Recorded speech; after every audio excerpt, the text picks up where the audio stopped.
کی بگم حرفم و من این درد تنها شدن و من با کی درد دل کنم. هیچی نمیفهمه منو، آروم نمیگیره دلم، به آخر خط رسیده.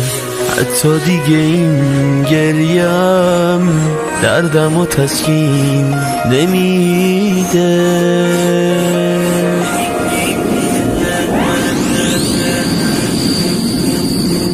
به کی بگم حالم و احوالم و بد شگونی فالم و من با کی تحلیل بگیرم باز عید امسالم و من.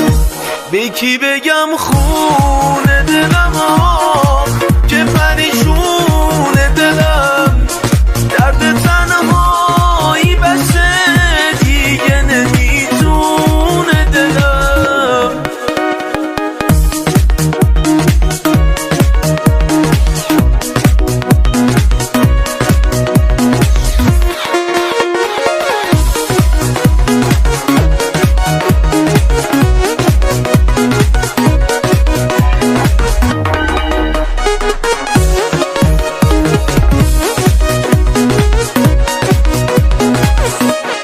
از دست کی گله کنم، از تو، از اون یا از خودم؟ تقصیر کی شده ای خدا؟ بازیچه دستش شدم.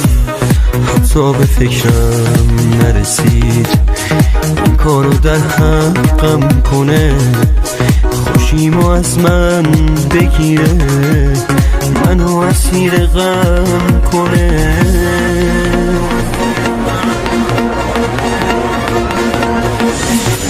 به کی بگم حالم و احوالم و من شگونی افعالم و من با کی تحلیل بگیرم باز عید امسالم و من. به کی بگم خون دلم که پریشون دلم درد تنهایی بسه دیگه نمیتونه دلم.